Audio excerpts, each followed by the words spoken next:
Hello friends, this is Ekta and welcome back to other study material. तो friends, आज इस video के अंदर हम बात करेंगे जो आपका बीपीएससी 3.0 री एग्जाम। ठीक है फ्रेंड्स,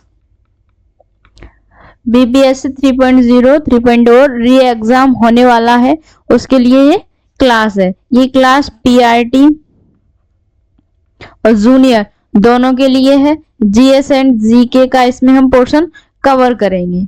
तो फ्रेंड्स, अगर आप मेरे चैनल पर नए हैं तो मेरे चैनल को लाइक, शेयर एंड सब्सक्राइब करना। चलिए पहला क्वेश्चन देखते हैं। क्वेश्चन नंबर 1 है, महात्मा बुद्ध ने अपना पहला धर्म चक्र परिवर्तन किस स्थान पर दिया था? लुम्बिनी में, सारनाथ में, पाटलिपुत्र में, उपयुक्त में से एक से अधिक, उपयुक्त में से कोई नहीं। तो इसका जो राइट आंसर है वो क्या होगा? तो महात्मा बुद्ध ने अपना पहला धर्म चक्र परिवर्तन जो दिया था वो कहां पर दिया था? तो सारनाथ में। इसका जो राइट आंसर है वो क्या हो जाएगा? ऑप्शन नंबर बी इसका क्या हो जाएगा? राइट आंसर हो जाएगा। जो पहला धर्म चक्र परिवर्तन दिया था वो कहां पर दिया था? सारनाथ में। ठीक है फ्रेंड्स, कहां पर दिया था? सारनाथ में। सारनाथ में पीपल के वृक्ष के नीचे। ठीक है फ्रेंड्स, पीपल के वृक्ष के नीचे। उस समय इनकी आयु क्या थी? तो इनकी आयु थी 35 वर्ष। उस समय इनकी आयु कितनी थी? 35 वर्ष थी। ठीक है फ्रेंड्स, तो अगला क्वेश्चन देखते हैं। इसका जो राइट आंसर है वो क्या हो जाएगा? Option number B. अगला क्वेश्चन है, अलाउद्दीन खिलजी के आक्रमण के समय देवगिरी का शासक कौन था? तो अलाउद्दीन खिलजी के आक्रमण के समय जो देवगिरी का शासक था वो कौन था? रामचंद्र देव, प्रताप रुद्र देव, मलिक काफूर, उपयुक्त में से एक से अधिक, उपयुक्त में से कोई नहीं। तो अलाउद्दीन खिलजी के आक्रमण के समय जो देवगिरी का शासक था वो कौन था? रामचंद्र देव। तो इसका जो राइट आंसर है वो क्या हो जाएगा? Option number 1। इसका जो राइट आंसर है वो क्या हो जाएगा? ऑप्शन नंबर 1, रामचंद्र देव। अलाउद्दीन खिलजी के आक्रमण के समय देवगिरी का शासक कौन था? रामचंद्र देव। अगला क्वेश्चन है फ्रेंड्स, अगर आप मेरे चैनल पर नए हैं, आपने मेरे चैनल को सब्सक्राइब नहीं किया है तो सब्सक्राइब जरूर कर लेना। अगला क्वेश्चन है, निम्नलिखित में से किसको संविधान द्वारा मौलिक अधिकार को लागू करने की शक्ति दी गई है? निम्नलिखित में से किसको संविधान द्वारा मौलिक अधिकारों को लागू करने की शक्ति दी गई है? किसको दी गई है? भारत के सभी न्यायालय को, संसद को, राष्ट्रपति को। संसद या फिर ये ऑप्शन नंबर भारत के सभी न्यायालय को, ये ऑप्शन नंबर आपका ए है। संसद को ये आपका ऑप्शन नंबर बी, और यहाँ से राष्ट्रपति को इतना ये आपका ऑप्शन नंबर सी है, और ये आपका ऑप्शन नंबर डी है, और ये आपका ऑप्शन नंबर ई है। टाइपिंग मिस्टेक हो गई। तो इसका जो राइट आंसर है वो क्या हो जाएगा? इसका ऑप्शन नंबर बी, संसद को। राइट आंसर क्या हो जाएगा? ऑप्शन नंबर बी, संसद को। अगला क्वेश्चन है, ताम्रपाषाण युग के अवशेष बिहार में निम्नलिखित में से किस स्थान से प्राप्त नहीं हुए हैं? तो ताम्रपाषाण युग के अवशेष बिहार में निम्नलिखित में से किस स्थान से प्राप्त नहीं हुए हैं? सोनपुर, गया, चिरांद, सारण, पाटलिपुत्र, पटना। उपयुक्त में से एक से अधिक, उपयुक्त में से कोई नहीं। तो क्वेश्चन नंबर 4 का जो राइट आंसर है वो क्या हो जाएगा? Option number C, Pataliputra, Patna. तो राइट आंसर क्या हो जाएगा आपका? पटना, पाटलिपुत्र। ठीक है, ताम्रपाषाण युग के अवशेष बिहार में किस जगह प्राप्त नहीं हुए हैं? तो पटना में प्राप्त नहीं हुए हैं। अगला क्वेश्चन है, 1940 में पटना महिला महाविद्यालय की स्थापना निम्नलिखित में से किस समाज द्वारा की गई थी? Sisters of the apostolic Carmel, society of Jesus, C है आयरिश क्रिश्चियन ब्रदर्स, डी है उपयुक्त में से एक से अधिक, और ई है उपयुक्त में से कोई नहीं। तो आपका जो राइट आंसर है वो क्या हो जाएगा? ऑप्शन नंबर ए। राइट आंसर क्या हो जाएगा? Option number A, sisters of the apostolic Carmel. Right answer क्या हो जाएगा? ऑप्शन नंबर ए। 1940 में पटना 1940 में पटना के बिशप वीजी, बीजे सुबिलन, एस के विषय और एपोस्टोलिक कार्मेल की मदर एम जोसेफिन ऐसी सुपीरियर जनरल ने की थी। ठीक है, 1940 में। तो इसका जो राइट आंसर है वो क्या हो जाएगा? ऑप्शन नंबर ए। अगला क्वेश्चन है, बिहार में सबसे अधिक यहाँ पर मिस्टेक हो गई, टाइपिंग मिस्टेक, यहाँ पर है आपका गन्ने। ठीक है फ्रेंड्स, करेक्शन कर लेना। बिहार में सबसे अधिक गन्ने का उत्पादन करने वाला जिला कौन सा है? पश्चिमी चंपारण, रोहतास, पटना। उपयुक्त में से एक से अधिक, उपयुक्त में से कोई नहीं। तो आपका जो राइट आंसर है वो क्या हो जाएगा? पश्चिमी चंपारण। क्वेश्चन में पूछा गया है कि सबसे अधिक, क्वेश्चन में पूछा गया है सबसे अधिक, तो सबसे अधिक गन्ना उत्पादन करने वाला जिला कौन सा है? तो पश्चिमी चंपारण। राइट आंसर क्या हो जाएगा? ऑप्शन नंबर ए। फर्स्ट नंबर पर कौन उत्पादन करता है सबसे ज्यादा गन्ना? तो पश्चिमी चंपारण, पश्चिमी चंपारण। ठीक है फ्रेंड्स, और जो सेकंड नंबर पर उत्पादन करता है वो कौन सा जिला है? सेकंड नंबर पर सबसे ज्यादा उत्पादन करने वाला है पूर्वी चंपारण, पूर्वी चंपारण। और जो थर्ड नंबर पर उत्पादन करता है वो कौन सा है? गोपालगंज। थर्ड नंबर पर जो उत्पादन करने वाला जिला है वो कौन सा है? गोपालगंज। ये तीनों जिला मिलकर के, ये तीनों जिला मिलकर के राज्य का कुल 78.1% गन्ना उत्पादन करते हैं। 70.1% गन्ना उत्पादन करते हैं। तो राइट आंसर क्या हो जाएगा? पश्चिमी चंपारण। और सेकंड नंबर पे पूछे तो पूर्वी चंपारण, और थर्ड नंबर पर गोपालगंज। अगला क्वेश्चन है, निम्नलिखित में से किसको भारत का नेपोलियन कहा जाता है? निम्नलिखित में से किसे भारत का नेपोलियन कहा जाता है? चंद्रगुप्त मौर्य को, समुद्रगुप्त को, चंद्रगुप्त द्वितीय को। उपयुक्त में से एक से अधिक, उपयुक्त में से कोई नहीं। तो भारत का नेपोलियन किसे कहा जाता है? तो आपका राइट आंसर क्या हो जाएगा? ऑप्शन नंबर बी, समुद्रगुप्त को भारत का नेपोलियन कहा जाता है। किसको कहा जाता है? तो समुद्रगुप्त को भारत का नेपोलियन कहा जाता है। अगला क्वेश्चन है, the nation in the making नामक पुस्तक के लेखक कौन है? The nation in the making नामक पुस्तक के लेखक कौन है? राम मोहन राय, सुरेंद्र नाथ बनर्जी, बीजी तिलक। उपयुक्त में से एक से अधिक, उपयुक्त में से कोई नहीं। तो इसका जो राइट आंसर है वो क्या हो जाएगा? Option number B, Surendra Nath Banerjee the nation in the making नामक पुस्तक के लेखक हैं। The nation in the making नामक पुस्तक के लेखक जो है वो कौन है? सुरेंद्र नाथ बनर्जी।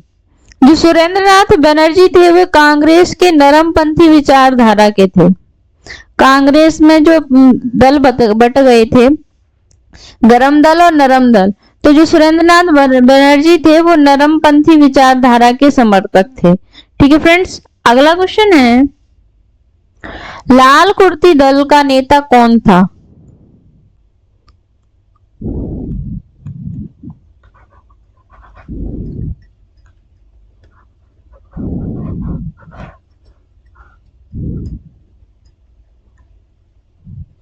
अगला क्वेश्चन है, लाल कुर्ती दल का नेता कौन था? तो लाल कुर्ती दल का नेता महात्मा गांधी, अब्दुल गफ्फार खान, जवाहरलाल नेहरू। उपयुक्त में से एक से अधिक, उपयुक्त में से कोई नहीं। तो इसका जो राइट आंसर है वो क्या हो जाएगा? Option number B. Right answer क्या हो जाएगा? Option number B, Abdul Gaffar Khan क्या लाल कुर्ती दल के नेता थे। अब्दुल गफ्फार खान को किस दल के नेता थे? तो लाल कुर्ती दल के नेता थे। पिछले क्वेश्चन में बात बता दें कि जो the nation in the making जो पुस्तक लिखी थी वो किसने लिखी थी? सुरेंद्र नाथ बनर्जी ने।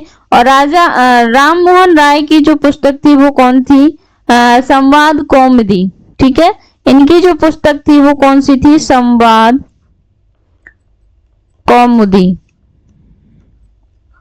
ठीक है फ्रेंड्स, और जो बीजी तिलक की जो पुस्तक थी वो कौन सी थी? गीता रहस्य। और इनकी जो सुरेंद्र नाथ बनर्जी की जो पुस्तक थी वो कौन सी थी? The nation in the making. किसको नियुक्त किया गया? तो E.A. सैमुअल्स को। तो राइट आंसर क्या हो जाएगा? Option number A, William Taylor.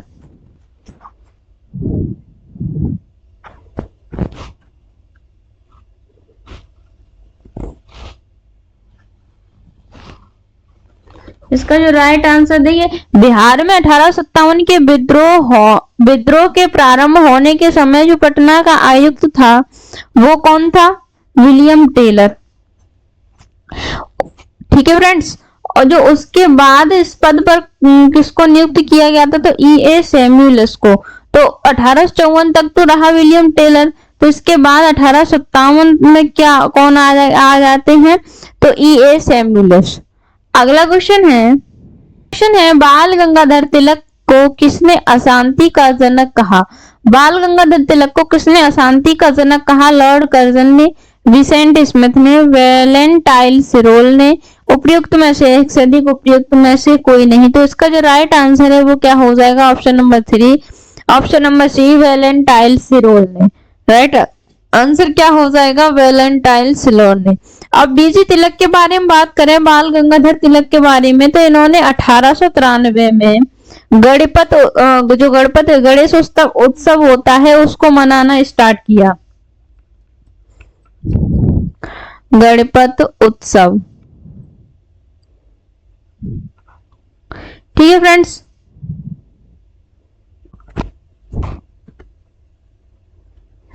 और 1895 में शिवाजी उत्सव आरंभ किया।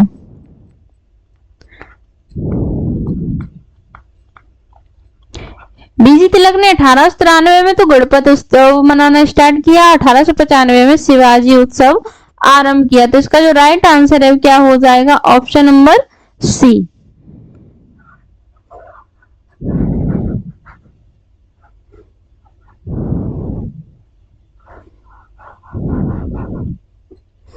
अगला क्वेश्चन है 1937 में प्रतिमा मंत्रिमंडल के निर्माण के उपरांत कांग्रेस का शासन कितने महीने चला था?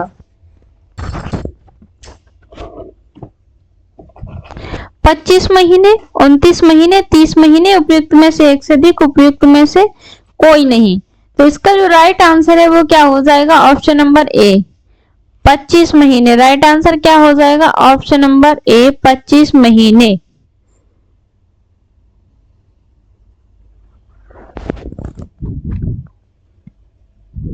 उन्नीस सौ 1937 में मंत्रिमंडल के निर्माण के उपरांत कांग्रेस का शासन कितने महीने चला था? तो 25 महीने। राइट आंसर क्या हो जाएगा? ऑप्शन नंबर ए।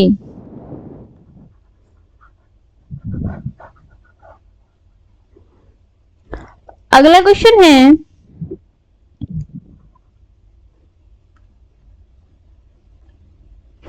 जलियांवाला बाग हत्याकांड के विरोध में वायसराय की कार्यकारिणी परिषद में किसने इस्तीफा दिया था? महात्मा गांधी ने, रविन्द्रनाथ टैगोर ने, शंकरन नायर ने, उपयुक्त में से एक से अधिक, उपयुक्त में से कोई नहीं।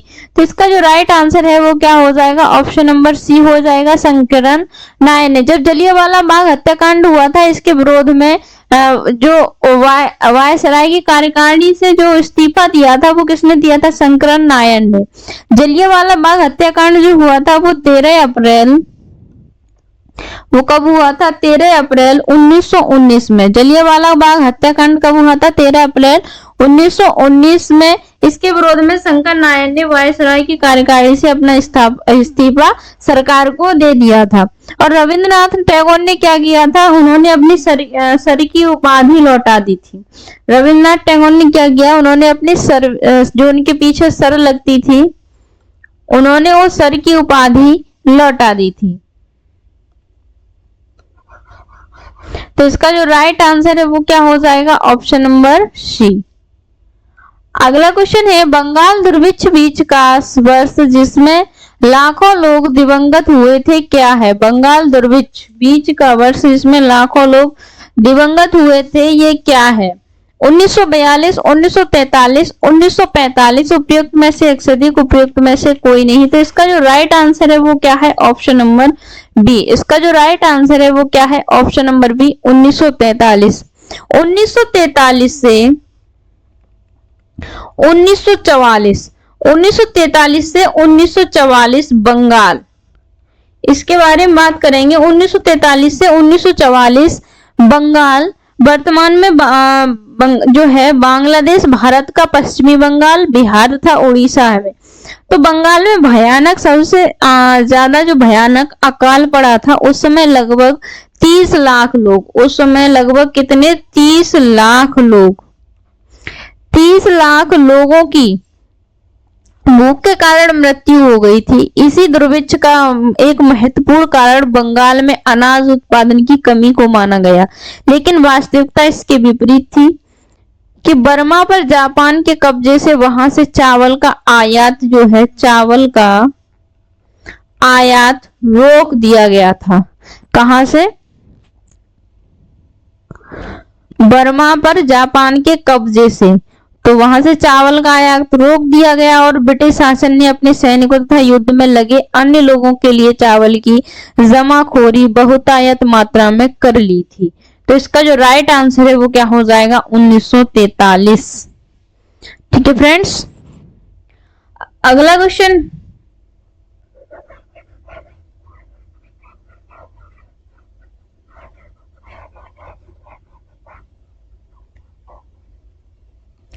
अगला क्वेश्चन है, किसके सुझाव पर भारतीय को साइमन कमीशन से बाहर रखा गया था?